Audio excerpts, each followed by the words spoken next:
Dunia sedang diambang perang besar. Konflik frontal sudah terjadi antara Iran melawan Amerika dan Israel. Kalimat itu keluar dari seorang jamaah tadi malam sebelum sholat Isya. Dan kalimat itu membuat saya berpikir, kenapa setiap kali Iran disebut, sebagian kaum muslimin justru lebih emosi kepada Iran daripada kepada Amerika? Kenapa yang muncul adalah jargon Syiah bukan Islam? Kenapa kebencian mazhab bisa lebih panas daripada kebencian terhadap penjajahan? Awalnya saya ingin menyampaikan kajian tentang urgensi ilmu, tapi melihat realita saya putuskan untuk membahas sesuatu yang lebih mendesak. Siapa itu Syiah? Apa benar mereka menganggap Ali bin Abi Thalib sebagai nabi? Apa benar mereka keluar dari Islam? Dan kenapa Iran berani berdiri tegak di hadapan Amerika, sementara sebagian negeri Arab justru membuka pangkalan militer asing di tanahnya sendiri? Kalau kita tidak paham ini, kita cuma akan jadi penonton emosional, dan umat yang emosional selalu mudah untuk diperalat. Syiah lahir dari kecintaan yang luar biasa kepada Ali bin Abi Thalib dan Ahlu Bait Nabi Sallallahu Alaihi Wasallam. Cinta itu mulia, tapi ketika cinta berubah menjadi fanatisme teologis dan politik, disitulah masalah bermula. Dalam pandangan Ahlu Sunnah, setelah Nabi wafat, kepemimpinan diputuskan melalui musyawarah sahabat, dan umat telah berijma bahwa khalifah pertama adalah Abu Bakar. Ijma ini bukan perkara kecil. Mengingkarinya adalah kesesatan. Namun Syiah memiliki konstruksi teologi berbeda. Mereka meyakini Nabi telah menunjuk langsung Ali sebagai imam melalui otoritas ilahi. Dari sinilah lahir konsep imamah. Bagi Syiah mayoritas di Iran yang dikenal sebagai Syiah Imamiyah, imamah bukan sekedar politik, itu bagian dari akidah. Kepemimpinan harus dari garis keturunan Nabi. Mereka meyakini 12 imam yang maksum. Karena fondasinya berbeda, maka cabangnya pun berbeda. Sumber hadis berbeda. Cara memandang sahabat berbeda.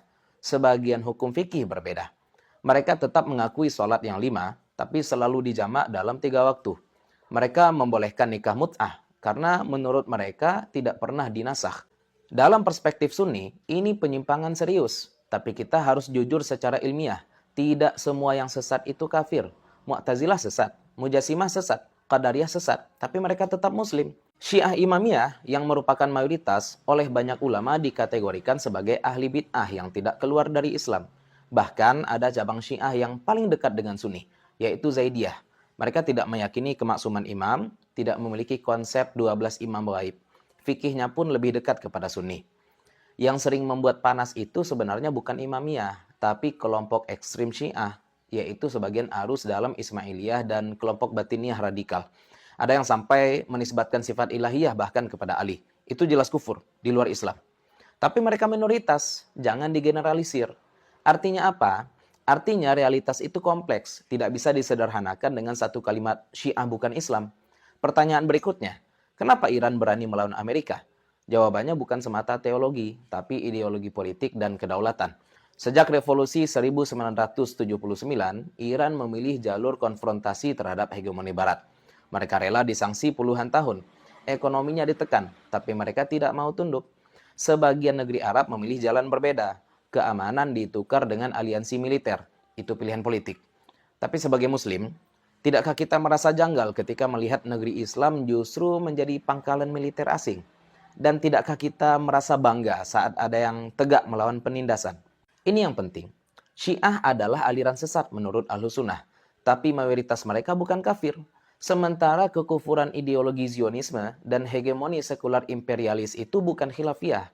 Maka ketika terjadi konflik, lalu ada muslim yang karena benci Syiah malah mendukung Amerika, itu bukan kecerdasan, itu kedangkalan.